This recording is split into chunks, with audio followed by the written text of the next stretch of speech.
حضرت یونس کا واقعہ۔ حضرت یونس کا واقعہ قرآن مجید میں یونس کے نام سے اور تورات میں جونا کے نام سے مشہور ہے۔ حضرت یونس کو ایک دو ہیکل ویل نے نگلا تھا اور وہ اس کے پیٹ میں 40 دن تک زندہ رہ گئے تھے۔ اس کی سٹوری پیچھے کی واقعہ، مکمل واقعہ یہ ہے کہ جو حضرت یونس تھے وہ اشوریہ نامی قوم سے تعلق تھا جو کہ دریائے دجلہ کے کنارے رہتے تھے۔ اب یہ لوگوں پہ جو تھا وہ بت پرست لوگ تھے۔ ان کے جو سردار تھے انہوں نے بت پرست کے بڑے بڑے یعنی کہ بت بنا رکھے تھے اور جو لوگ ان کی پوجا کرتے تھے۔ اس اشوریہ شہر کا ایک شہر تھا نینوا، جہاں کا بادشاہ جو تھا اونچے تخت پر بیٹھ کے اپنے یعنی کہ جو دارالحکومت تھا اشوریہ اس کو دیکھا کرتا تھا، بازاروں گلیوں اور ہر دکان عمارات کو دیکھا کرتا تھا۔ یہ بت پرست تھا۔ اچھا، یہاں پر لہلہاتے کھیت تھے اور ہر سبز ہریالی تھی۔ یہ لوگ پتھر تراشنے کے کام میں ماہر تھے، کیونکہ بت پرست بھی تھے، انہوں نے بت بھی بنا رکھے تھے اور انہوں نے جگہ جگہ سنگ مرمر کی دیواروں پر اپنے بت کدوں کے نقشے تراش رکھے تھے۔ یہ نینوا شہر تہذیب اور تمدن کے لحاظ سے بہت زیادہ کامیاب اور بہت زیادہ یعنی کہ جسے کہتے ہیں یہ جو تھا بڑا مشہور اور اچھا سویلائزڈ شہر تھا، لیکن تھے یہ بت پرست۔ یہ 700 قبل مسیح کا زمانہ تھا اور نینوا شہر کی آبادی تقریباً 1 لاکھ تک تھی۔ یہ لوگ بت پرست تھے، کافر تھے، اور یہ جو تھے یہ اپنے بتوں کو مانتے تھے اور اپنے خداؤں کو بھی بادشاہ کا لیول دیتے تھے، بادشاہ کی طرح عزت دیتے تھے۔ جو بت تھے ان کو بھی بادشاہ سمجھتے تھے۔ اس زمانے میں جب کفر حد سے زیادہ بڑھ گیا تو اللہ تعالیٰ نے مسلمانوں کی ہدایت کے لیے حضرت یونس علیہ السلام کو بھیجا۔ حضرت یونس علیہ السلام کا پورا نام حضرت یونس ابن متا تھا۔ حضرت یونس علیہ السلام حضرت ہود کے بیٹے تھے، لیکن کچھ روایات میں اس طرح سے آتا ہے کہ ان کا تعلق بنی اسرائیل کے قبیلے سے تھا اور یہ حضرت یوسف کے بھائی بنیامین کے بیٹے تھے۔ ان پر 28 سال کی عمر میں نبوت اللہ تعالیٰ نے نبوت دی اور ان پر تورات میں ان کا حصہ جونا کے نام سے، تورات میں یہ ذکر جو ہے حضرت یونس کا وہ جونا کے نام سے صحیفہ ہے ایک۔ جب آپ پر نبوت نازل ہو گئی تو آپ سب سے پہلے جو اشوریہ کا دیوتا تھا ان کے پاس، جو اشوریہ کا بادشاہ تھا ان کے پاس حق نبوت یعنی توحید کا پیغام لے کر، اللہ کا پیغام لے کر ان کے پاس گئے، بادشاہ کے پاس، اور کہا کہ ان بت پرستی کو چھوڑ دو، اللہ واحد ہے، اس کی عبادت کرو۔ تو اس بادشاہ نے آپ کی جان کے دشمن ہو گیا، ماننا تو الگ بات ہے، اب وہ آپ کی جان کا ہی دشمن ہو گیا۔ اس کے بعد آپ نے کہا کہ بنی اسرائیل کے جو قیدی ہیں آپ کے پاس ان کو بھی رہا کر دو، لیکن اس نے آپ کی کوئی بات نہیں مانی تھی اور وہ کافر ہی رہا۔ اس کے بعد آپ کا جو شہر تھا نینوا، آپ اس شہر پہ چلے گئے اور آپ نے نینوا کے رہائشی لوگوں کو اللہ کا پیغام دیا کہ بت پرستی کو چھوڑ دو، اللہ تعالیٰ ایک ہے، ان بتوں کی پوجا کرنا چھوڑ دو، حق اسلام پر اسلام کا دعوت دی، اللہ تعالیٰ کی توحید کی دعوت دی، اللہ تعالیٰ کے ایک ہونے کی عبادت کی دعوت دی، یعنی اللہ تعالیٰ ایک ہے اس کی عبادت کرو، مسلمان ہونے کا یعنی فریضہ مسلمان لوگوں کو کرنے کا جو اللہ تعالیٰ نے نبوت آپ پر اختیار کی تھی، آپ وہ چپ چاپ وہ کام کرتے رہے، لوگوں کو سمجھاتے رہے، لوگوں کو بتاتے رہے۔ بت پرستی ان کا ایک جو سب سے بڑا بت تھا اس کا نام اشودر تھا، اس کی بت پرستی سے روکتے رہے، لیکن کچھ لوگوں نے کہا کہ اگر تو ہمیں جو ہے اس اشودر کی بت پرستی کرنے سے روکے گا تو ہم پھر تجھے ہی مار ڈالیں گے، یعنی وہ الٹا جان کے دشمن ہو جاتے تھے۔ ماننا نہ ماننا تو الگ بات ہے، الٹا وہ ان کو قتل کرنے یا اللہ معاف کرے یعنی کہ ان کو مارنے کے منصوبے بناتے تھے۔ تو اس طرح حضرت یونس علیہ السلام 28 سال کی عمر میں جب ان کو نبوت ہوئی تو اس طرح اللہ تعالیٰ کا پیغام دیتے دیتے دیتے 40 برس کے ہو گئے، لیکن سب کے سب لوگ بت پرست ہی رہے. نینوا شہر اور وہ جو دارالخلافت اشوریہ تھا اس کے بادشاہ اور اس کے لوگ کافر ہی رہے، بت پرستی کرتے رہے، مشرک رہے، شرک کرتے رہے، اور ان کی بات ہرگز حضرت یونس علیہ السلام کی بات ہرگز نہ مانی. اس طرح حضرت یونس اپنی قوم سے مایوس ہو گئے. جب مایوس ہو گئے تو اللہ تعالیٰ نے کہا کہ اپنی قوم کو یہ کہہ دو کہ اگر یہ 3 دن کے اندر اندر توحید یعنی اسلام کا پیغام قبول نہیں کرتے تو ان پر ایسا عذاب آئے گا. تو حضرت یونس اپنے لوگوں کے پاس گئے جو نینوا کے لوگ تھے، اور ان کو کہا کہ اگر تم 3 دن کے اندر اندر یا اسلام قبول نہیں کرو گے تو اللہ کا عذاب آئے گا. تو ان لوگوں نے آپ کو کہا کہ جاؤ ہم عذاب کے منتظر رہیں گے. لیکن اس کے بعد ان لوگوں نے یہ سوچنے پر مجبور ہو گئے کہ یونس علیہ السلام تو ایسے انسان ہیں جنہوں نے آج تک کبھی جھوٹ نہیں بولا، تو کیا پتہ اس بات میں بھی کوئی سچائی ہو، کیا پتہ 3 دن بعد واقعی کوئی عذاب آنے والا ہو. اس طرح انہوں نے کہا کہ ٹھیک ہے، ہم دیکھیں گے کہ اگر یونس علیہ السلام اپنی بستی چھوڑ کر نہیں گئے تو اس کا مطلب ہے کہ عذاب، یہ بات جھوٹی ہے، یہ خبر جھوٹی ہے، اور اگر یونس علیہ السلام اپنی بستی کو چھوڑ کر یہاں سے چلے جاتے ہیں تو اس کا مطلب ہے یہ خبر سچی ہے. اسی طرح جب حضرت یونس علیہ السلام رات کے اندھیرے میں اپنی بستی کو مایوس ہو کر یونس علیہ السلام اپنی بستی کو چھوڑ کر چلے گئے. صبح ہوئی تو ایک کالے رنگ کا دھوئیں کا بادل یونینا کی جو تھا آسمان اس کے اوپر آنے لگا، اور وہ لوگ سمجھ رہے کہ یہ جو ہے نا، یہ جو طوفان آ رہا ہے، یہ جو کالے بادل آ رہے ہیں، یہ اللہ کا عذاب ہو سکتا ہے، اور یونس بھی یہاں سے چلے گئے ہیں. تو ان لوگوں نے جب یہ عذاب کی ابھی آیا نہیں تھا، آنا شروع ہوا تھا، تو دیکھا تو فوراً سے توبہ شروع کر دی اور کہا کہ اے اللہ ہمیں معاف کر دے، ہم تجھ پر ایمان لاتے ہیں. اب اللہ تعالیٰ کا کہنا ہے کہ جب تک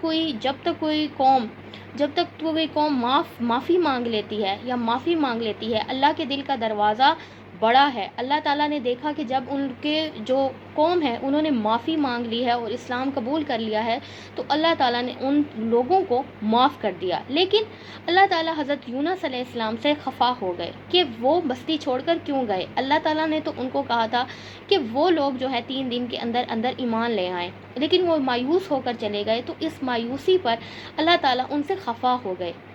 کہ انہوں نے کیوں جو ہے وہ ڈٹے نہیں رہے، اس بستی میں موجود نہیں رہے، نینوا کے لوگوں کے سامنے فیس ٹو فیس کھڑے نہیں رہے، اور کیوں مایوس ہو کر چل دیے. تو اس پر اللہ تعالیٰ ان سے خفا ہو گئے. اور کہا بھی یہ جاتا ہے کہ حضرت یونس کے اس طرح خفیہ بستی چھوڑ کر جانے پر یا مایوس ہو کر بستی چھوڑ کر جانے پر کہ اب یہ لوگ تو سرکش ہو گئے اور میری بات کو ہرگز نہیں مانیں گے، تو اس وجہ سے جو حضرت یونس علیہ السلام ہیں ان پر یہ اللہ تعالیٰ کا عذاب آیا کہ ان کو ایک دیو ہیکل ویل نے نگل لیا، یا مچھلی بھی کہہ سکتے ہیں، مچھلی نے نگل لیا. تو اب اس کے بعد کیا ہوا، آگے یہ ہوا کہ جو یونس علیہ السلام جو بستی چھوڑ کر چلے گئے تو اور پیچھے ان کی قوم نے توبہ طیب ہو گئی. تو اللہ تعالیٰ نے تو کہا ہوا ہے کہ مایوسی کفر ہے، تو حضرت یونس مایوس ہو گئے. اس کے بعد اچھا جی وہ آگے دریائے فراخ گئے. فراخ کے کنارے انہوں نے دیکھا کہ ایک کشتی ہے جو مسافروں سے بھری ہوئی ہے اور وہ یہاں سے نکل رہے ہیں. تو حضرت یونس علیہ السلام اس کشتی میں سوار ہو گئے. کشتی دن کی حالت میں تو بالکل ٹھیک ٹھاک چلتی رہی، لیکن رات کو وہ ہچکولے کھانے لگی. ٹھیک ہے، تو انہوں نے اپنا کہا کہ یہ جو کشتی ہے یہ اچانک سے ہچکولے کھانے لگی ہے. جو کشتی کا سردار تھا یا جو کشتیاں چلاتا تھا، کشتی کا مالک تھا، تو اس نے کہا کہ کشتی اچانک سے ہچکولے کھانے لگی ہے. اس کا مطلب ہے کہ کوئی غلام اپنے آقا سے بھاگ کر یہاں بیٹھا ہے. تو اس کا جی کیا کرتے ہیں جی، ہم کشتی کو ہلکا کر دیتے ہیں. سب سے پہلے تو انہوں نے کشتی کو ہلکا کیا، جو سامان تھا ان کا، جو لوگ مسافروں کا سامان تھا وہ دریا میں پھینک دیا، سمندر میں پھینک دیا کہ اب کشتی سموتھ چلنے لگے گی. لیکن کشتی تو پھر سے وہی ہچکولے اچانک سے کھانے لگی، اور ان کو خطرہ پیدا ہو گیا کہ اگر ہم نے اس غلام کو جو آقا سے اپنے بھاگا ہے اس کو اگر یہاں کشتی سے علیحدہ نہ کیا تو ہم سب ڈوب کے جائیں گے، اور کشتی سمیت کشتی بھی تباہ ہوگی اور سب کے سب مسافر بھی ڈوبیں گے. تو اس پر حضرت یونس علیہ السلام کو یاد آیا کہ وہ بغیر وحی کے، بغیر اللہ کی اجازت لیے یا بغیر اللہ کے حکم کے جو ہیں بستی کو چھوڑ کر آئے ہیں، تو میں ہی لگتا ہوں وہ غلام جو اپنے آقا سے روٹھ کر آیا ہوں یا اپنے آقا سے بھاگ کر آیا ہوں. کیونکہ میں مایوس ہو گیا تھا۔ تو حضرت یونس نے اپنے وہ جو کشتی تھی اور اس کے سردار لوگ تھے ان کو کہا کہ میں ہوں وہ غلام جو اپنے آقا سے بھاگ کر آیا ہوں۔ تو انہوں نے کہا ٹھیک ہے، ہم ایسا کرتے ہیں کہ سب کا نام مسافروں کا لکھ لیتے ہیں ایک پرچی پر اور قرعہ ڈالتے ہیں، جس کا قرعہ نام لکھے گا وہ اس کشتی سے ہمیں اس کو دریا میں سمندر میں پھینکنا پڑے گا تاکہ ہم سب لوگ نہ مر جائیں۔ تو ایک بار قرعہ ڈالا، حضرت یونس کا نام نکلا، دوسری بار قرعہ ڈالا، حضرت یونس کا نام نکلا، تیسری بار جب قرعہ ڈالا تو بھی حضرت یونس کا نام نکلا۔ تو اس کے بعد ان لوگوں نے جو کشتی کے اہل کشتی تھے، یعنی کہ کشتی میں رہنے والے لوگ تھے، ان سب نے حضرت یونس علیہ السلام کو اٹھایا اور سمندر میں پھینک دیا اور وہ سب آگے چل پڑے۔ اب جب حضرت یونس علیہ السلام کو سمندر میں پھینکا گیا تو اللہ کے حکم سے جو ہے ایک دیو وہکل ویل کو حکم ہوا کہ جاؤ اور یونس کو نگل لو، اور اس طرح نگلو کہ وہ تمہاری غذا نہیں ہے، تم نے اس کو کھانا نہیں ہے، تم نے اس کو چبانا نہیں ہے، تم نے صرف اس کو نگلنا ہے اور اپنے پیٹ میں رکھنا ہے۔ تو مچھلی اللہ کے حکم سے آئی، حضرت یونس کو سمندر میں اپنے منہ کے اندر لے گئی اور اس نے اس کو حضرت یونس علیہ السلام کو اپنے پیٹ میں رکھا۔ جب حضرت یونس کو اپنا دیکھا کہ بھائی ان کے اوپر تو صرف اندھیرا ہی اندھیرا چھا گیا ہے، تو انہوں نے یہ دعا پڑھی کہ اے اللہ تو واحد ہے، تو اکیلا ہے، تیرا کوئی شریک نہیں، میں تیری پاکی بیان کرتا ہوں اور میں اپنے نفس پر خود جو ہے گناہ کرنے والا ہوں، یا اپنے نفس پر خود جو ظلم کرنے والا ہوں۔ تو یہ دعا پڑھی، تو یہ دعا اللہ تعالیٰ کو اتنی اچھی لگی کہ یہ دعا جا کے عرش کو پہنچ گئی۔ عرش کو پہنچی تو فرشتوں نے کہا کہ یہ کسی کی دعا آ رہی ہے، کسی کی پکار آ رہی ہے، لیکن یہ اتنی دھیمی اور اتنی آہستہ ہے کہ ہمیں سمجھ نہیں آ رہی یہ کون ہے۔ تو اللہ نے کہا یہ میرا یونس ہے، یہ یونس علیہ السلام کی ہے آواز، اور وہ مچھلی کے پیٹ میں سے آ رہی ہے۔ تو کہا جاتا ہے کہ اگر حضرت یونس اس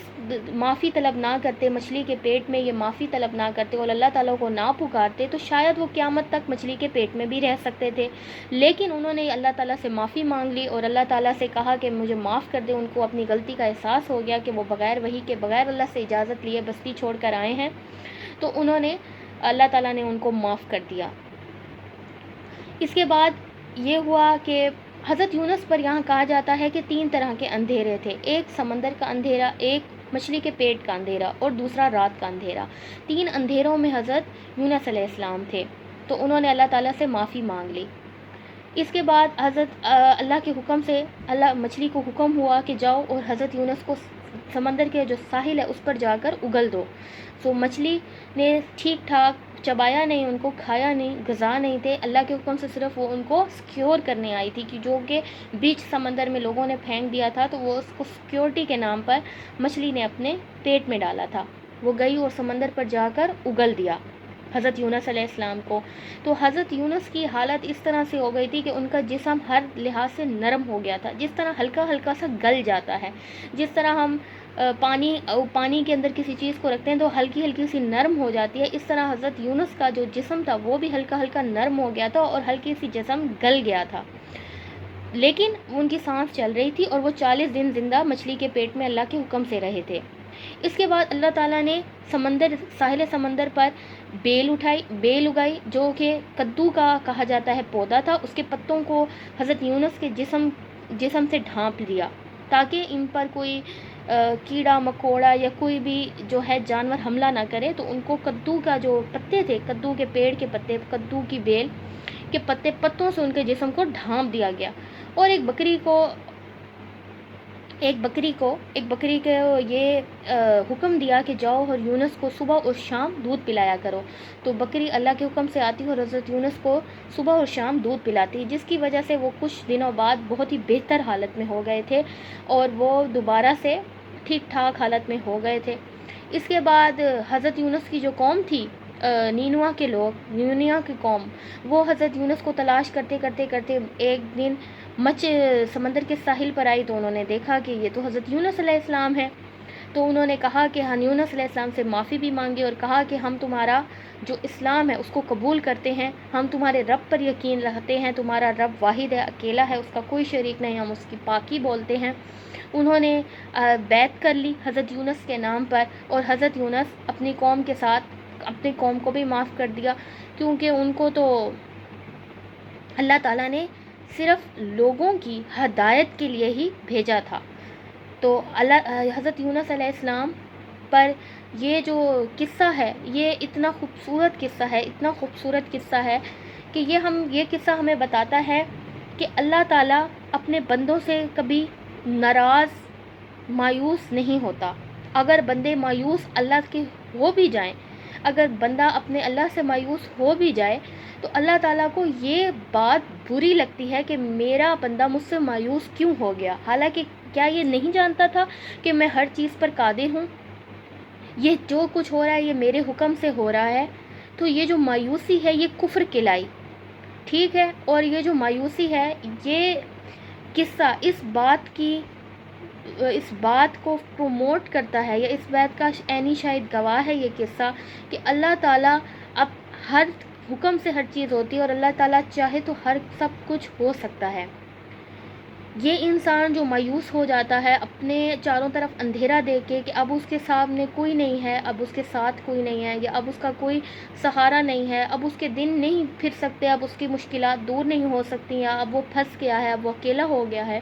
تو یہ قصہ ہمیں بتاتا ہے کہ اللہ تعالیٰ نے مایوسی کو کفر قرار دیا ہے۔ آپ اللہ کے حکم کے اگر کچھ لوگ آپ کی نہیں بن رہی، آپ کا کوئی کام نہیں چل رہا، آپ کا کوئی کام نہیں بن رہا، یا آپ کے ساتھ کچھ غلط ہو رہا ہے، تو یہ بھی اللہ کے حکم سے ہی ہو رہا ہے، اور اللہ کے حکم سے ہی آزمائش ٹلے گی۔ ہمیں ایز اے مسلم ہمیں یہ یقین رکھنا چاہیے کہ جو بھی ہمارے ساتھ ہو رہا ہے وہ اللہ کے حکم سے ہے اور اللہ تعالیٰ کی آزمائش ہے، اس کو کٹ جانا ہے، ہمارا اچھا وقت آنا ہے۔ ہمیں ہمیشہ اللہ تعالیٰ کے اوپر بھروسہ اور یقین رکھنا چاہیے۔ یہ قصہ اللہ تعالیٰ پر بھروسہ اور یقین کی ایک چھوٹا سا واقعہ ہے، حضرت یونس کا واقعہ، جو قرآن مجید میں یونس کے نام سے ہے۔